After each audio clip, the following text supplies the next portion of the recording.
They say family trees don't lie, but I've learned that DNA results can uproot entire forests of family secrets. My name is Sophia Winters, and 4 months ago, my daughter Lily was called adopted at our family reunion. 3 weeks later, she showed everyone her grandfather's DNA test. Before we jump back in, tell us where you're tuning in from, and if this story touches you, make sure you're subscribed, because tomorrow I've saved something extra special for you. Looking back now, as I sit in my sunlit kitchen in Elmridge, the morning quiet broken only by the ticking of the antique wall clock my mother gave me. It seems almost laughable how normal everything seemed before that fateful reunion. The framed photos lining my windowsill tell the story of what everyone saw. A happy family, perfect in its ordinariness. There's Lily blowing out candles on her 16th birthday, my husband David teaching her to ride a bike, the three of us hiking at Pinecrest Mountain last summer. A collection of memories that seemed to define us, until a single weekend at Oakvale Farm changed everything. I should start at the beginning. I met David Winters during my second year of veterinary school. He was studying agricultural science, with dreams of revolutionizing sustainable farming practices. We were both attending a conference on rural development in Westbrook, both reaching for the last coffee in the refreshment area. It was cliché, the way our hands touched, but sometimes life's most important moments are wrapped in the most ordinary packaging. We married a year later in a small ceremony at his parents' farm. The Winters family welcomed me wholeheartedly, or so I thought. His mother Eleanor baked our wedding cake herself, a 3-tiered masterpiece decorated with wildflowers. His father George taught me how to tend to their prized heritage tomatoes. His siblings, older brother Thomas and younger sisters Rebecca and Claire, included me in their inside jokes and family traditions. When Lily was born 3 years later, the family descended upon our modest 2-bedroom apartment with handmade blankets, wooden toys carved by George himself, and so much food we had to give some away to neighbors. Eleanor stayed for 2 weeks, showing me how to soothe Lily's colic, with gentle massage techniques passed down through generations of Winters women. "She has the Winters chin," Eleanor would say proudly, tracing Lily's tiny face with her finger. "And look at those eyes, just like my mother's. The Winters genes run strong." Everyone agreed Lily was a Winters through and through. As she grew, the family delighted in pointing out resemblances. "She has Thomas's artistic talent," they'd say when she drew intricate pictures at age 5. "She has Claire's mathematical mind," when she excelled in numbers. "She has Rebecca's way with animals," when she helped deliver a calf during a family visit to the farm. I never questioned it. Why would I? Lily had David's warm hazel eyes, his wavy chestnut hair. When she concentrated, she got the same little furrow between her eyebrows that David had when reading research papers. The Winters family embraced her as their own because she was their own, carrying forward their legacy in her very cells. At least, that's what we all believed. The first hint that something wasn't right came during Lily's sophomore year. Her biology class was studying genetic inheritance, and she came home excited about a classroom experiment on dominant and recessive traits. "Mom, Mrs. Patterson says it's impossible for 2 brown-eyed parents to have a blue-eyed child," she said, spooning pasta onto her plate at dinner. "But Aunt Claire has blue eyes, and both Grandma Eleanor and Grandpa George have brown eyes. How does that work?" David laughed it off. "Science doesn't know everything, sweetheart. Claire probably has some distant ancestor with blue eyes. Genetics can surprise you." I nodded in agreement, but something about Lily's question lingered in my mind. I remembered studying basic genetic inheritance patterns in my pre-veterinary courses. David was right that recessive genes could sometimes appear unexpectedly, but there was something about his dismissal that felt too quick, too practiced. Might have forgotten about it if not for what happened at Eleanor's 70th birthday celebration 2 months later. The entire extended Winters family gathered at their sprawling farmhouse. Cousins flew in from Arizona and Maine, great aunts, made their famous blackberry cobblers, and Eleanor's brother Harold brought out the family photo albums. "Let's see how far back we can trace the Winters' nose," Harold announced, spreading ancient sepia photographs across the dining table. The family clustered around, pointing out features in ancestors long dead. I watched from the doorway as Lily leaned in, fascinated by these glimpses into her genetic past. "Now here's something interesting," Harold said, pulling out a particularly old photograph. "This is Eleanor and George's grandfather, Josiah Winters. Look at those eyes." Everyone leaned in closer. "Blue as a summer sky," Harold continued. "Just like our Claire's. Skipped 4 generations before showing up again." Relief washed over me. The mystery of Claire's blue eyes solved by a long-dead ancestor. But then Harold said something that made my blood run cold. "And these dimples," he said, pointing to another photo. "Pure Winters trait. Every true Winters has them when they smile. Even little Lily here." I looked at my daughter across the room. Lily, who had never had dimples a day in her life. The comment might have gone unnoticed, but Rebecca's husband, always too observant for his own good, spoke up. "Lily doesn't have dimples, though." A momentary silence fell over the room. Eleanor broke it with a laugh that sounded slightly forced. "Well, she has everything else, Winters, doesn't she? The talent, the brains, the chin." But something had shifted. I saw glances exchanged between Eleanor and George, a silent communication born of 50 years of marriage. I saw Thomas's wife whisper something to him. I saw the older cousins looking at Lily with newfound curiosity. And I saw David, my husband of 17 years, suddenly become intensely interested in his drink, avoiding my eyes completely. That night, as we drove the 40 minutes from Oakvale Farm back to our home in Elmridge, an uncomfortable silence filled our car. Lily, exhausted from a day with cousins, fell asleep in the back seat. I waited until her breathing deepened before I spoke. "What was that about?" I asked quietly. "What was what about?" David kept his eyes fixed on the dark country road ahead. "You know what? The dimples. The way everyone looked at Lily, the way you wouldn't look at me." His hands tightened on the steering wheel. "It's nothing, Sophia. Just Harold being Harold. You know how he gets after a few glasses of cider." "David," I said, my voice steady despite the tremor beginning in my chest. "Is there something about Lily I should know?" The car slowed as he pulled onto the shoulder of the empty road. In the dim glow of the dashboard lights, my husband's face looked suddenly older, worn by some weight I hadn't known he carried. "Not here," he said finally. "Not with her in the car, when we get home." And in that moment, watching his profile against the darkness beyond, I knew our life was about to change forever. Preparing and narrating this story took us a lot of time, so if you are enjoying it, subscribe to our channel. It means a lot to us. Now back to the story. We drove the rest of the way home in silence.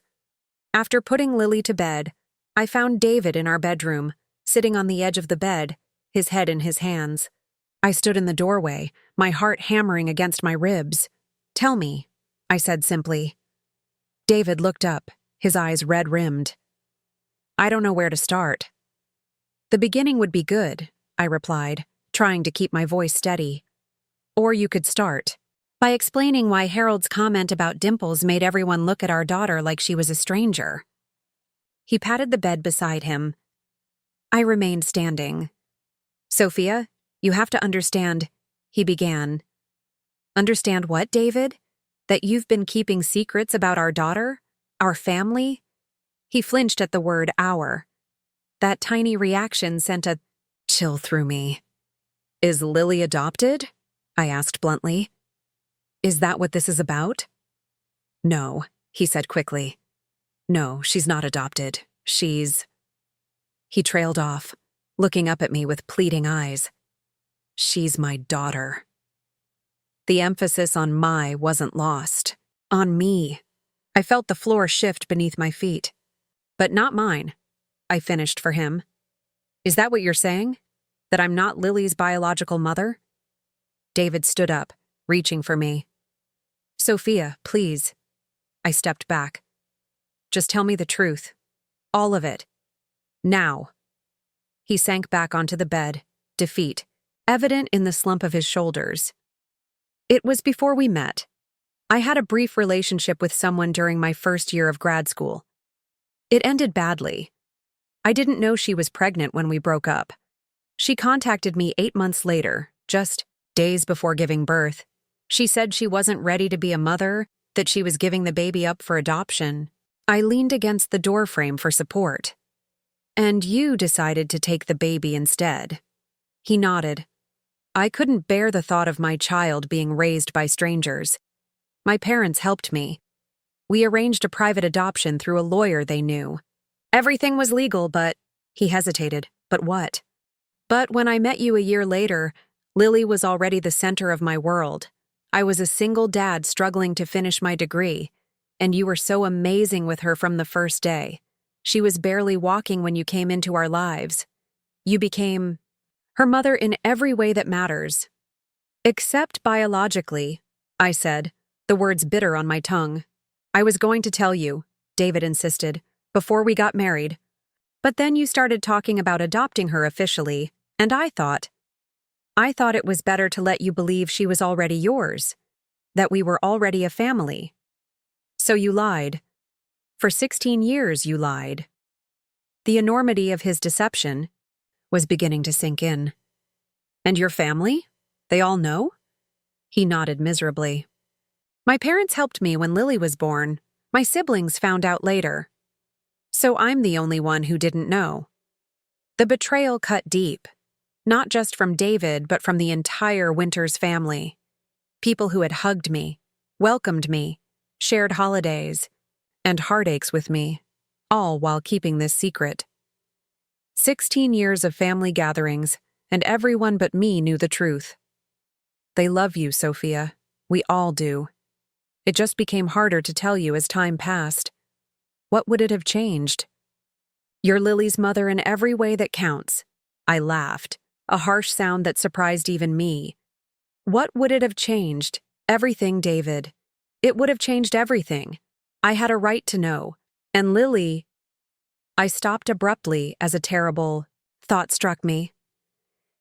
Does Lily know? The look on his face answered before his words could. No. We agreed it was better not to tell her until she was older. We? Who is we? My parents and I. They thought. I don't care what they thought. My voice rose despite my efforts to stay calm. She's 16 years old, David. She's taking biology classes about genetic inheritance. How long did you think you could keep this from her? I paced the room, my mind racing through implications. No wonder Eleanor always says Lily got her artistic talent from Thomas, her math skills from Claire. They've been covering for you, manufacturing connections that don't exist. The connections do exist, David protested. Lily is a Winters. My genes, my family's influence, but not mine, I cut in. Never mine. He stood up again, approaching me cautiously. Sophia, please. You raised her. You loved her before she could even say mama. You are her mother. I stepped away from his outstretched hands. Did her biological mother sign away all rights? Is there any chance she could come back into the picture? David shook his head. The adoption was final. She wanted a clean break. But she could change. Her mind, couldn't she? Decide she wants to know her daughter after all these years? I don't know. Legally, probably not, but do you even know where she is now? No, we haven't had any contact since the adoption. I hugged my arms around myself, suddenly cold despite the warm spring night. All these years, I thought we were building something real. But it was founded on a lie. Our family is real, David insisted. What we've built together is real. I looked at the family photos lining our bedroom wall. Lily's first day of kindergarten, her holding up a science fair ribbon, the three of us at her middle school graduation. Moments I had treasured, believing they were milestones in our shared journey. Now they felt like elaborate props in a play where I was the only one who didn't know the script. "I need some air," I said, turning toward the door. "Sophia, please. Can we talk about this? We've been married for 16 years, David. That was your chance to talk about it. Now I need time to think." I walked out of our bedroom, past Lily's, doctor where she slept peacefully, unaware that her world was about to change forever. Just like mine had. Grabbing my keys and a jacket, I stepped into the cool night air. My hands shook as I got into my car. I had no destination in mind. I just needed distance, space to process the revelation that had shattered 16 years of what I thought was my life. As I drove through the quiet streets of Elmridge, past darkened houses where other families slept, I wondered how many of them also harbored secrets beneath their ordinary facades. How many mothers weren't really mothers? How many fathers lived in fear of the truth coming to light? I pulled into the parking lot of Crescent Park, our local nature preserve. At this hour, it was deserted, just a dark expanse of trees and trails. I sat in my car, watching the moon's reflection on the small lake, and let the tears finally come. The woman who had given birth to Lily. Who was she? What did she look like? Did she ever think about the daughter she'd given up? Did Lily have her smile, her laugh, her way of tucking hair behind one ear when concentrating? These thoughts circled in my mind until dawn began to lighten the eastern sky. I had decisions to make. About David, about our marriage, but most importantly, about Lily. She deserved to know the truth, but how would learning she wasn't biologically mine affect her? Would she feel betrayed, as I did? Would she want to find her birth mother? With the rising sun came clarity. Whatever happened between David and me, Lily remained my priority. I had raised her, loved her, been there for every nightmare and triumph. Biology hadn't made me her mother. Love had. I started the car and drove home, preparing myself for the conversation that would change our family forever. When I returned home, the house was quiet. A note on the kitchen counter told me David had taken Lily to school. "We need to talk when I get back," he'd written. "Please be here." I made coffee and sat at our dining table, the same table where we'd shared thousands of family meals, helped with countless homework assignments, played board games on rainy weekends. Every surface of our home held memories that now felt tinged with deception. The front door opened at 8:45. David entered, his face drawn with exhaustion. "Did you tell her?" I asked immediately. He shook his head. "No, I couldn't. Not without you." She noticed something was wrong, though. "I told her we had a disagreement about something from the reunion." "A disagreement," I repeated his understated description with a bitter laugh. "Is that what we're calling this?" David sat across from me, his hands folded on the table between us. "I know you're angry. You have every right to be. But we need to decide what to tell Lily, and when." "Now," I said firmly. "We tell her everything, today." He winced. "Sophia, she has finals this week. Couldn't we wait until—" "No more waiting.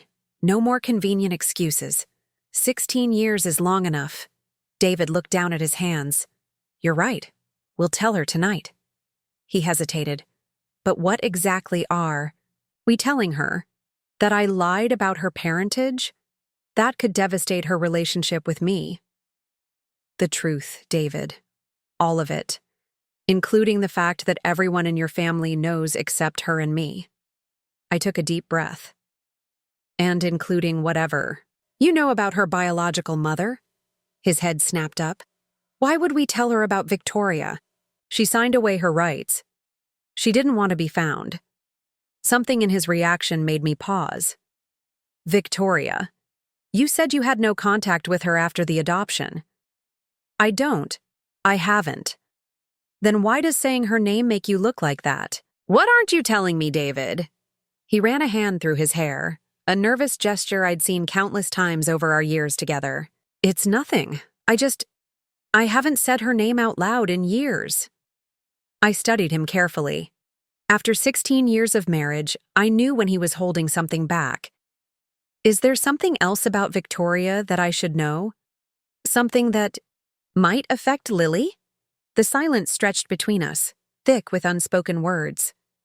David, Victoria Blackwood, he finally said. That's her full name. She was studying marine biology. She wanted to research coral reef conservation. That's all I know. I reached for my phone. What are you doing? David asked, looking her up. If we're going to tell Lily the truth, she's going to ask about her birth mother. I want to be prepared. Sophia, don't. Please. Whatever Victoria is doing now, she made her choice 16 years ago. Bringing her into this will only complicate things. Things are already complicated, David. You made sure of that. I typed the name into the search bar. Victoria Blackwood Marine Biology. Several results appeared. I clicked on the first one, a faculty page for Coastal Atlantic University in Maine. A professional photo showed a woman in her late 30s with wavy auburn hair and a confident smile. Dr. Victoria Blackwood, Associate Professor of Marine Biology, specializing in coral reef ecosystems. Is this her? I turned the phone toward David. The color drained from his face.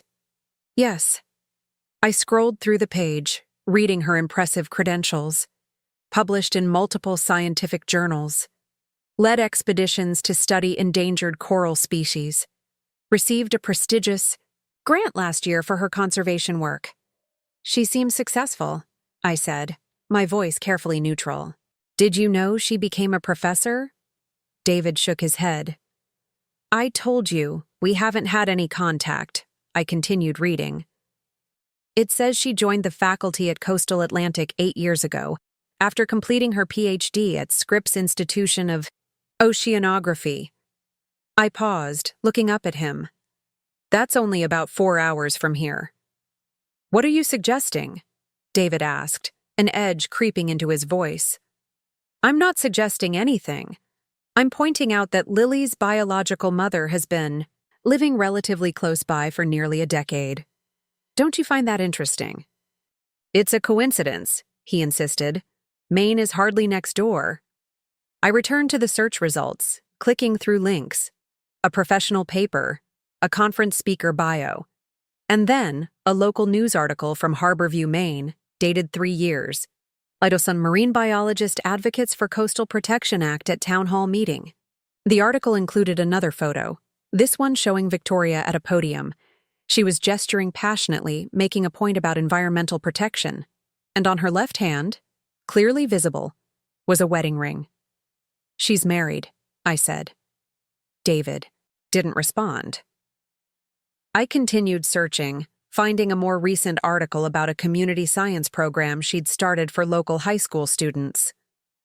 The piece included a group photo of Victoria with about a dozen teenagers wearing matching t-shirts that read, Coastal Guardians. She works with kids Lily's age, I observed, teaching them about marine conservation. I set my phone down, the implications swirling in my mind. This accomplished woman had given birth to Lily, then signed away her rights to pursue her career. Had she ever regretted that decision? Did she ever wonder about the daughter she'd given up?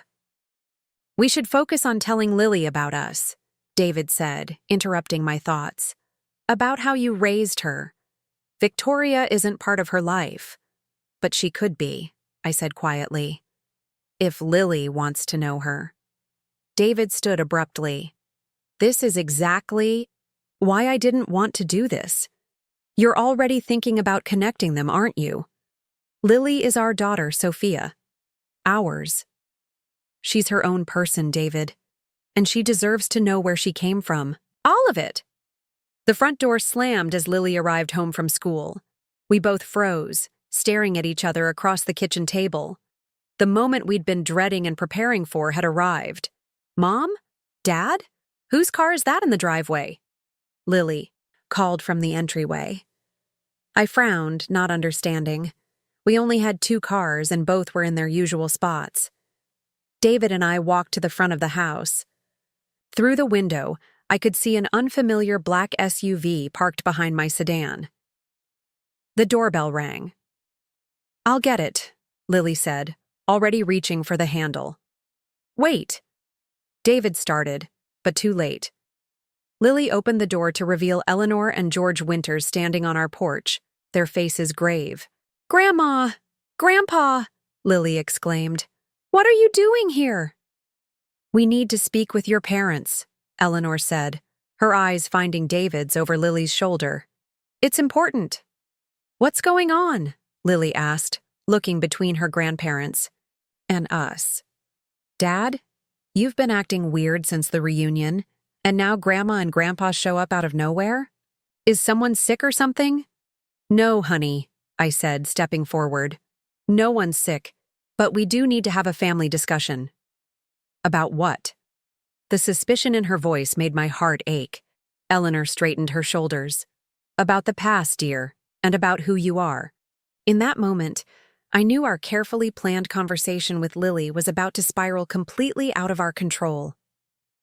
We moved to the living room, an awkward procession. Eleanor and George took the sofa, while David and I sat in the armchairs, opposite them.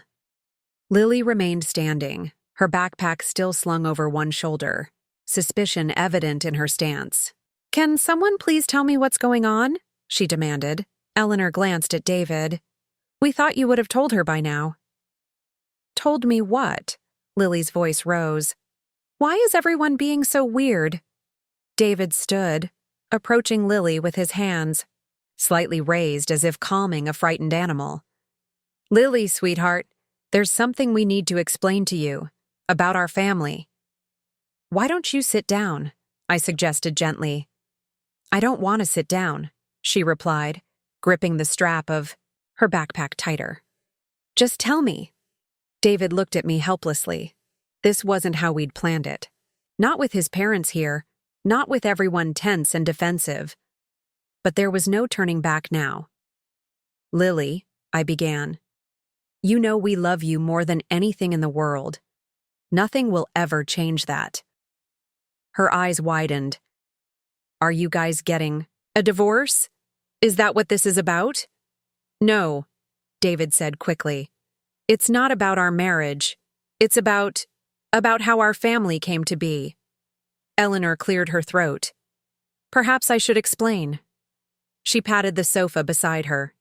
"Lily, dear, please sit with me." To my surprise, Lily complied, dropping her backpack on the floor and sinking onto the cushion beside her grandmother. 16 years ago, Eleanor began, your father came to us with news that changed all our lives. A young woman he had been, seeing was pregnant with his child, with you. She wasn't ready to be a mother, but your father wanted to raise you himself. Lily's face went pale. She turned to look at me, her eyes filled with dawning comprehension. Mom isn't my real mother? The question pierced my heart. Before I could respond, David interjected. Sophia is absolutely your real mother. She's raised you since you were a baby. She's been there for every moment of your life. But she didn't give birth to me, Lily pressed, her voice unnaturally calm. Is that what you're saying? George finally spoke, his deep voice gentle. Your father adopted you legally after your birth mother relinquished her rights. When he met Sophia a year later, they fell in love, and she became your mother in every way that matters. So I'm adopted. Lily stated it flatly. By me, yes, I confirmed, fighting to keep my voice steady. But not by your father. He's your biological father. Lily looked around the room, her gaze landing on each of us in turn. And everyone knew this except me? All of you? All this time? The accusation hung in the air. We thought it was best, Eleanor began. Best for who? Lily stood abruptly. Best for you? So you could all pretend everything was normal while lying to me my entire life? We weren't pretending, David insisted. Our family is real. Our love, for you is real." "Real?" Lily laughed, a harsh sound that reminded me of my own reaction the night before. "What's real about a family built on lies? Who even am I?" She turned to me, her eyes blazing. "No wonder I never looked like you. I always thought it was weird that I didn't have your eyes or your hair, but everyone said I looked like Dad's side of the family." "Because you do," Eleanor interjected. "You have the Winters traits. You're every bit a Winters." "Except I'm not." "Am I?" Lily responded. "Not fully. Half of me comes from someone else, someone you've all been hiding from me." She turned back to David. "Who is she? My biological mother?" David hesitated, looking at me. I nodded slightly, encouraging him to tell the truth. "Her name is Victoria Blackwood," he said. "She was a marine biology student when we met." "Where is she now?" "She's a professor at Coastal Atlantic University in Maine," I answered. "We just found out today." Lily's eyes widened. "You know where she is? Does she know about me?" "She knows you exist," David said carefully. "But the adoption was closed. She chose not to have any contact."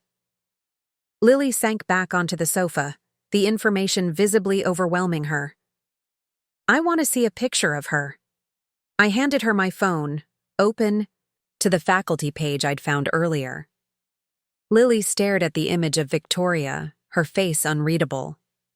The resemblance was subtle, but unmistakable. Something in the shape of the eyes, the curve of the cheekbones.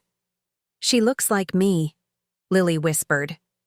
"You have your father's smile," Eleanor said quickly. "And George's forehead." Lily ignored her grandmother's attempt to emphasize the Winters connection. "Does she have other children? Do I have half-siblings somewhere?"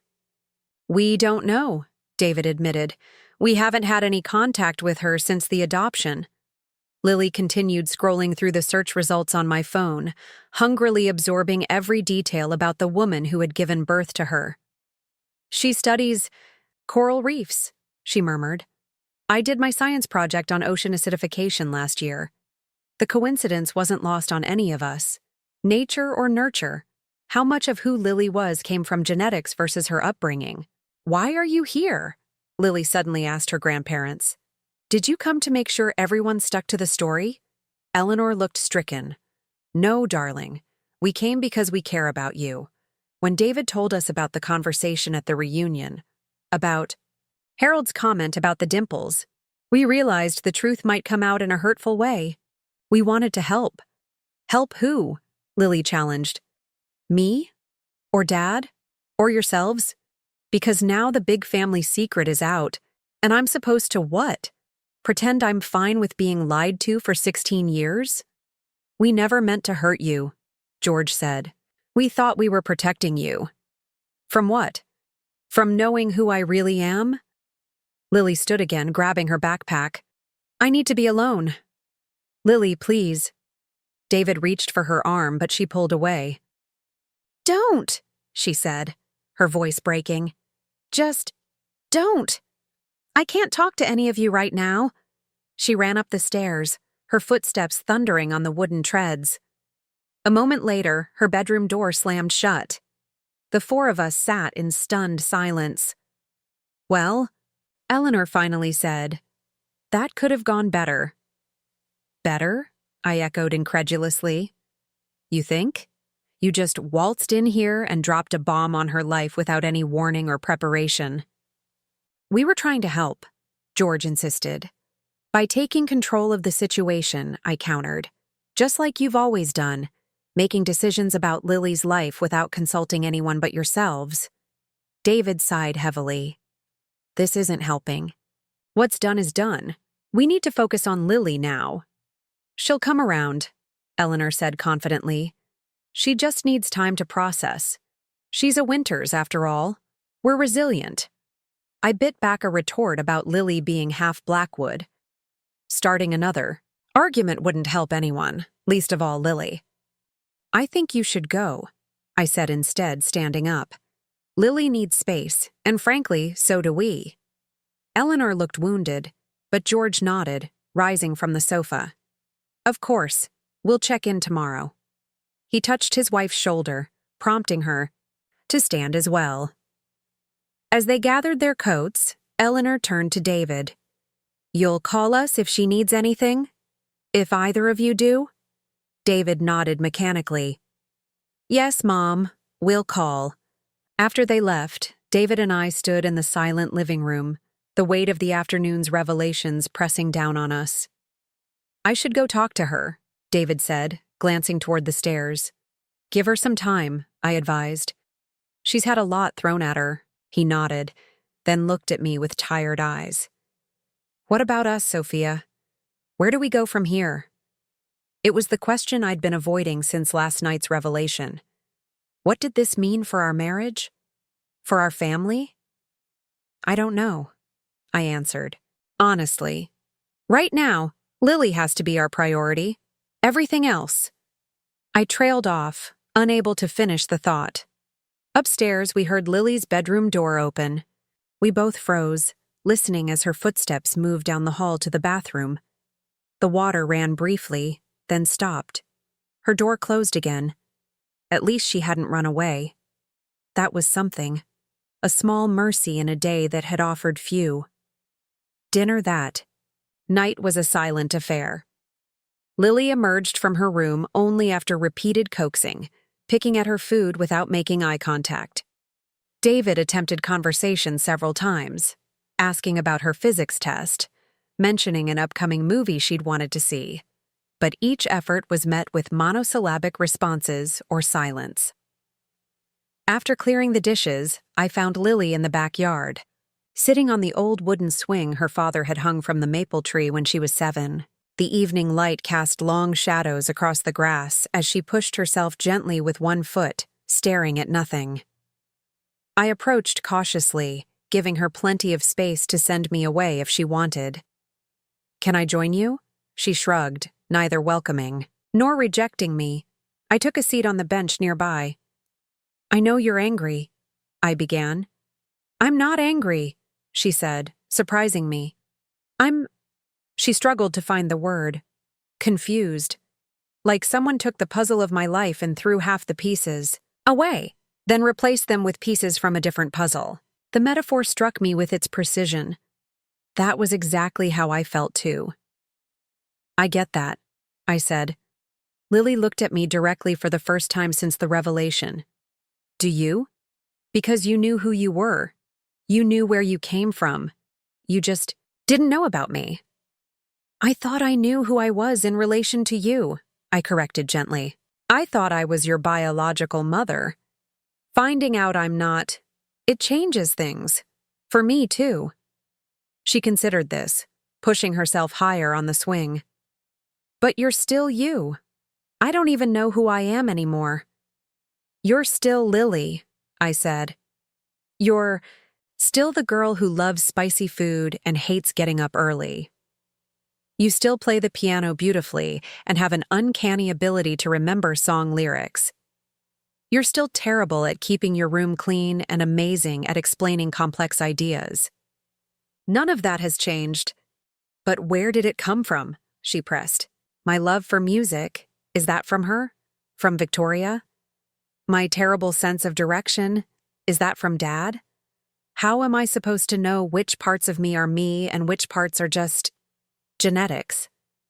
It was a profound question from a 16-year-old, one I wasn't sure I could answer adequately. I think that's something all of us struggle with, whether we know our biological parents or not. Nature versus nurture. But in the end, you make choices about who you want to be, regardless of where your traits came from. Lily slowed the swing, dragging her feet in the grass. "I found her on Instagram," she said abruptly. "Victoria?" She nodded. "She doesn't post much, mostly professional stuff about her research. But there are some personal photos too." She pulled out her phone, opening the app and navigating to a profile. "Look at this one." She handed me the phone. The photo showed Victoria sitting on a dock, a German shepherd lying with its head in her lap. Behind her, a modest sailboat bobbed in the harbor. "She has a dog," Lily said, "and a boat." "She lives on the coast," I noted. Makes sense for a marine biologist. Lily took the phone back, scrolling to another image. This is her husband. The photo showed Victoria with a tall man with salt and pepper hair and glasses, both of them dressed for what appeared to be a formal event. His name is Robert. He's an environmental lawyer. I watched my daughter's face as she studied the image of her biological mother's life, a life that didn't include her. Are you thinking of contacting her? Lily looked up sharply. Would you be mad if I did? The question hurt, but I understood why she asked it. No, Lily, I wouldn't be mad. Curious about her, maybe even a little jealous or insecure, but not mad. Not at you. Dad would be mad. It wasn't a question, but I answered anyway. Your father is complicated. He's afraid of losing you, afraid of what meeting Victoria might mean for your relationship with him, with all of us. I'm not trying to replace you, Lily said, her voice suddenly fierce. Either of you. I just want to know. Know what exactly? She gestured vaguely. Everything. Why she gave me up. If she ever thought about me. If she regrets it. Her voice caught. If she has other kids now. The last question revealed what was really bothering her. The possibility that Victoria had deemed her unworthy of keeping, only to have other children later. Those are fair questions, I acknowledged. But are you prepared for the answers? They might not be what you hope for. Lily's swing came to a complete stop. What do you mean? I chose my words carefully. Sometimes people make choices for complex reasons. Victoria was young, pursuing a demanding career. She may have felt unprepared for motherhood. That doesn't mean she didn't care about you, but her reasons might be… I searched for the right word. Pragmatic, practical, not the emotional validation you might be seeking. You think I shouldn't contact her, Lily concluded. That's not what I said. I think you should be prepared for all possibilities, including that she might not want contact. Lily's expression hardened. Because she signed away her rights. To a baby. To me. Yes, I said simply. But that was 16 years ago. People change. Lily resumed, swinging slowly. Did you know the reunion is still happening? This weekend at Grandpa George's farm. All the family will be there. The abrupt change of subject surprised me. Your father mentioned it. We assumed you wouldn't want to go, under the circumstances. I want to go, she said firmly. Why? She shrugged. They're still my family, aren't they? Even if they've been lying to me my whole life. Her matter-of-fact tone broke my heart. Yes, they're still your family, but the reunion might be awkward. Everyone will know the truth is out now. Good, Lily said, a hint of defiance in her voice. No more secrets. No more pretending. I studied her face, trying to understand what she was really thinking. Lily, if you're planning something… I'm not planning anything, she interrupted. I just want to go to my grandfather's birthday celebration. Is that so strange? It was strange, given how angry and hurt she'd been just hours earlier. But teenagers were nothing if not unpredictable. Maybe she genuinely wanted normalcy amidst the chaos of revelation. If you want to go, we'll go, I agreed cautiously. Thanks, she said, standing up from the swing. As she turned toward the house, she paused. Mom? Yes? Are you and Dad going to get divorced because of this? The directness of the question startled me. We haven't discussed that, I answered truthfully. Right now, we're focused on you, on helping you process all of this. She nodded, seemingly satisfied with my non-answer. I'm going to finish my homework. I watched her walk back to the house, her posture straight but her movements careful, as if she was afraid of breaking something. She seemed too calm, too collected for a teenager whose world had just been turned upside down. As the screen door closed behind her, I couldn't shake the feeling that Lily was planning something she wasn't telling us about. Something that would change our family even more profoundly than the revelations of the past 2 days. I just didn't know what. The days leading up to the reunion passed in a strange limbo. On the surface, our household routines continued. Lily went to school, David to work, and I managed my veterinary practice appointments. But underneath, everything had shifted. Conversations were cautious, weighted with unspoken questions and fears. Lily spent most evenings in her room, door closed, ostensibly studying for finals. When I checked on her, I'd often find her on her laptop, closing windows quickly as I entered. She was researching Victoria, I was certain, but I didn't confront her about it. She deserved to know her origins, even if the process was painful for all of us. David and I existed in parallel, sleeping in the same bed but barely touching, discussing practical matters, Lily's schedule, the upcoming reunion, household tasks, while avoiding the deeper conversations we knew we needed to have. Eventually, we'd have to address the fractures in our marriage, but not yet. Not while Lily's well-being hung in the balance. Friday arrived, the day before the reunion. I was packing an overnight bag when Lily appeared in my bedroom doorway. "Can I talk to you?" she asked. "Of course." I set aside the sweater I'd been folding. "What's up?" She entered hesitantly, sitting on the edge of the bed. "I did something, and I don't know if it was the right thing." My heart rate accelerated. "What did you do?" "I ordered one of those DNA test kits," she said. "The ones that tell you about your ancestry and health stuff." I relaxed slightly. This wasn't as dramatic as I'd feared. "That's understandable. You're curious about your genetic background." "It's not just that," she continued, fiddling with a loose thread on the bedspread. "I also used some of Grandpa George's DNA." "What?" I stared at her. "How did you get your grandfather's DNA?" "Remember when I went over to help Grandma organize old photos last month? Grandpa was sick with that cold. He kept using tissues and throwing them away." She looked up, a hint of defiance in her eyes. "I took one from the trash before I left." I struggled to process this. "Lily, that's crossing a line. You can't just take someone's DNA without their permission." "Why not? Everyone's been making decisions about my life without my permission for 16 years, she shot back. "Besides, I needed to be sure." "Sure? Of what?" She took a deep breath. "That he's really my grandfather, that Dad is really my father." The implication stunned me. "You think we're lying about that too?" "I don't know what to think anymore." Her voice rose in frustration. "Everyone's been lying to me my whole life. How am I supposed to know what's true?" I couldn't argue with her logic, even as I was troubled by her methods. "And what did the test show?" "It confirmed that Grandpa George is my biological grandfather. And that means Dad is almost certainly my biological father." She paused. "But it showed something else too." "What?"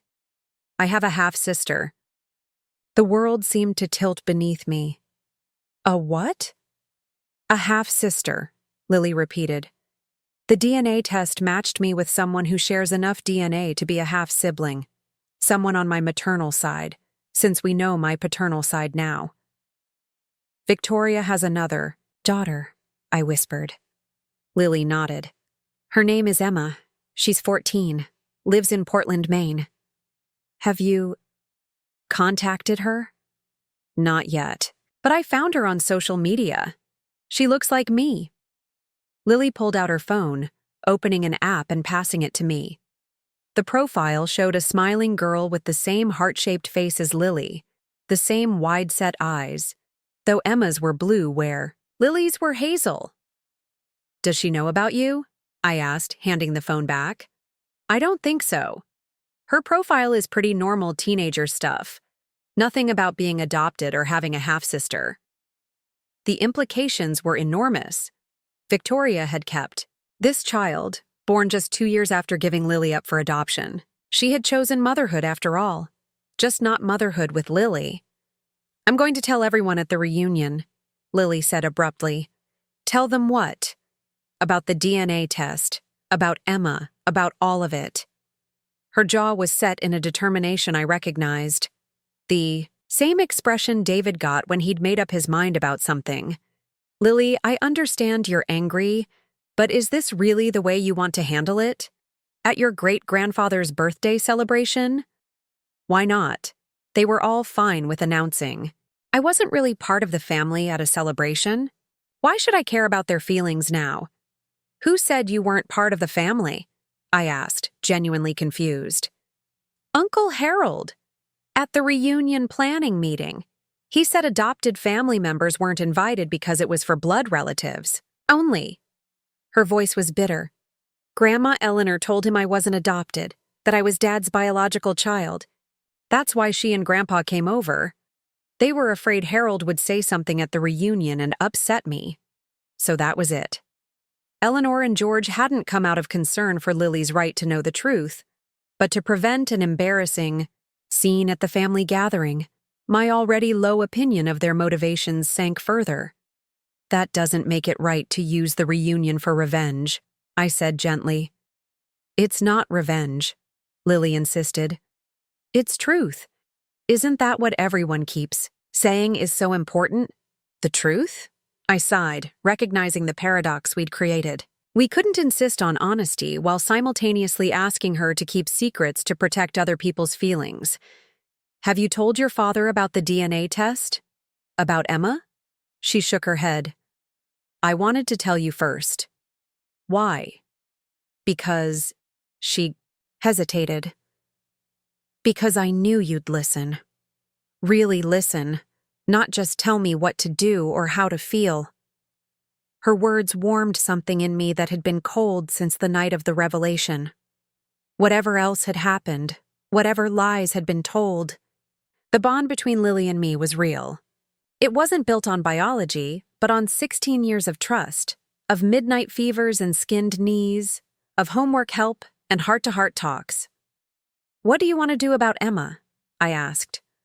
Beyond telling everyone she exists. Lily's certainty faltered. I don't know. Part of me wants to message her, tell her she has a sister. But what if she doesn't know she's not Victoria's only child? What if it messes up her life, too? That's very considerate, I noted, thinking about how this might affect her. I keep imagining how I felt when I found out, like the ground disappeared under my feet. She looked down at her hands. I don't want to do that to someone else.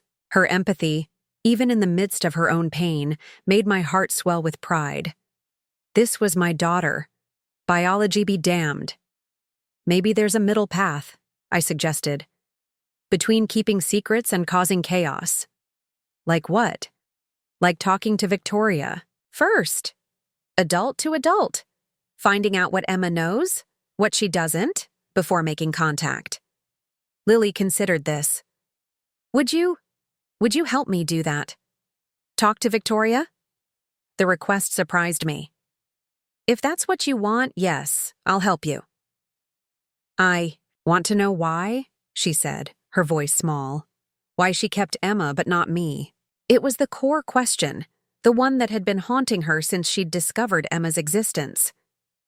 Not just why had Victoria given her up, but why had she kept another daughter so soon afterward? We'll find out, I promised. But first, we need to tell your father about the DNA test, about Emma. He deserves to know before everyone else finds out. Lily nodded reluctantly. Tonight? Tonight, I confirmed. Before we leave for the reunion tomorrow. As she stood to leave, Lily paused. Mom? Thanks for not freaking out. Oh, I'm freaking out, I assured her with a small smile. I'm just doing it internally. She laughed, a genuine sound I hadn't heard in days.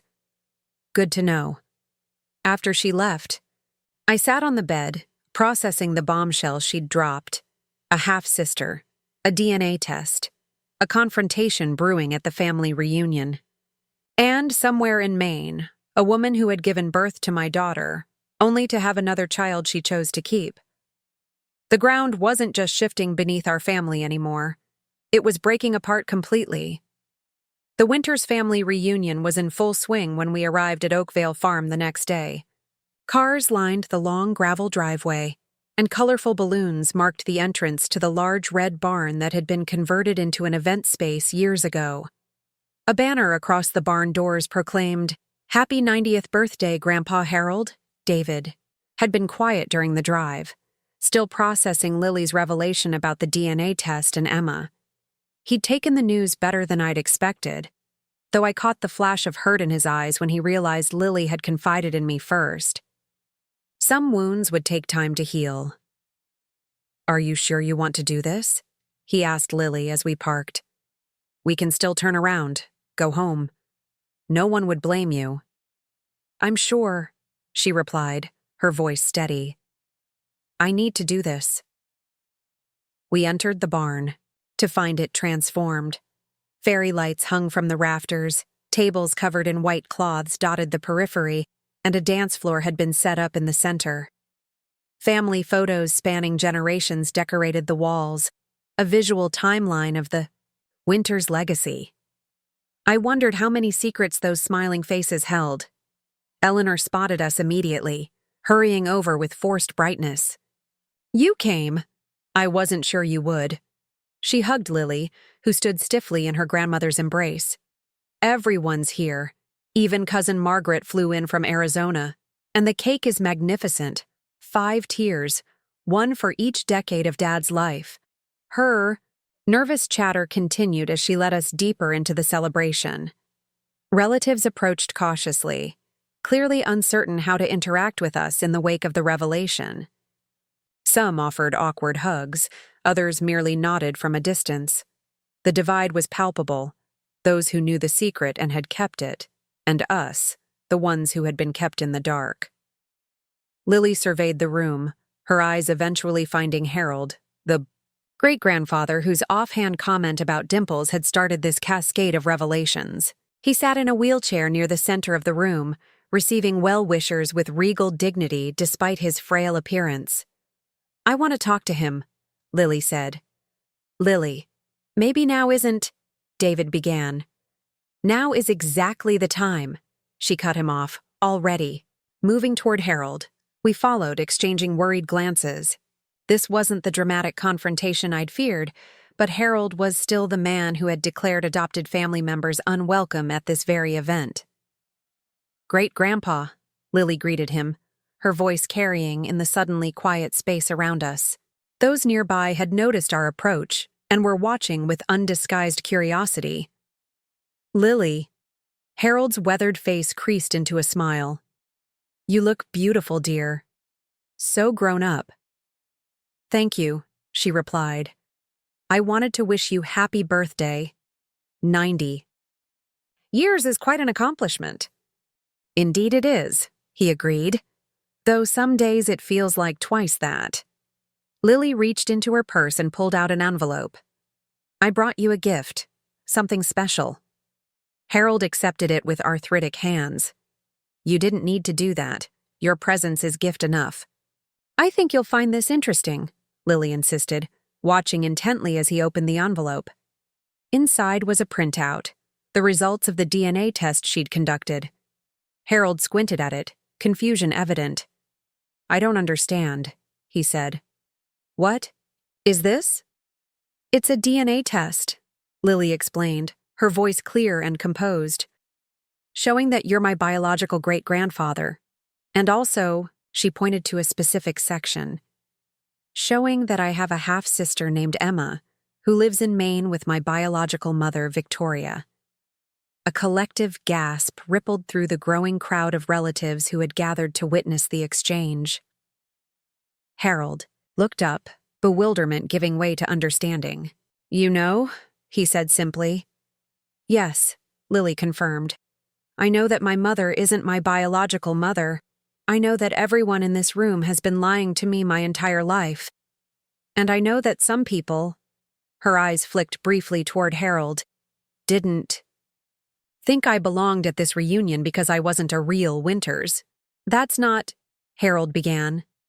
But this proves I am, Lily continued, tapping the paper. By your own standards, by blood, which means there's something else you should know. She paused, looking around at the assembled family. DNA doesn't determine family. Love does. And the person who has loved me, raised me, and supported me for 16 years is my real mother, whether we share DNA or not. She turned to me then, her eyes shining. Mom is my mother in every way that matters.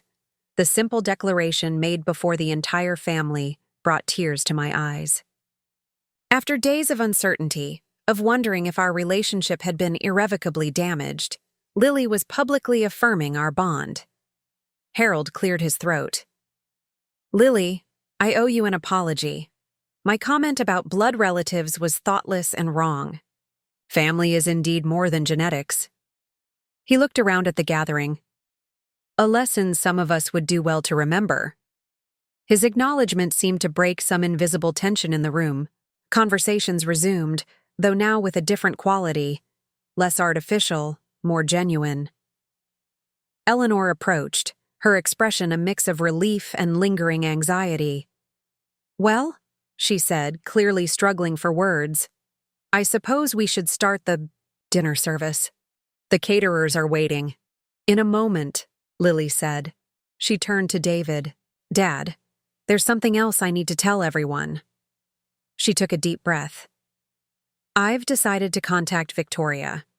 And Emma. I want to know that part of my history too. David's face tightened, but he nodded slowly. If that's what you need, Lily. I understand. It is, she confirmed. But it doesn't change who my real parents are. She looked between us. You two. Always. As the celebration continued around us, the three of us moved to a quiet corner of the barn. For the first time in days, it felt like we were truly a family again. Changed, certainly, but somehow stronger for having weathered the storm of truth. Together. What happens now? David asked, voicing the question we'd all been avoiding. Now, I said, we move forward. Together. With honesty. Even if that means including Victoria and Emma in our lives? He pressed. Even then, I confirmed. Lily deserves to know all parts of herself. And who knows, maybe expanding our definition of family will enrich all our lives? Lily leaned against me, her head on my shoulder. I was so angry, she admitted.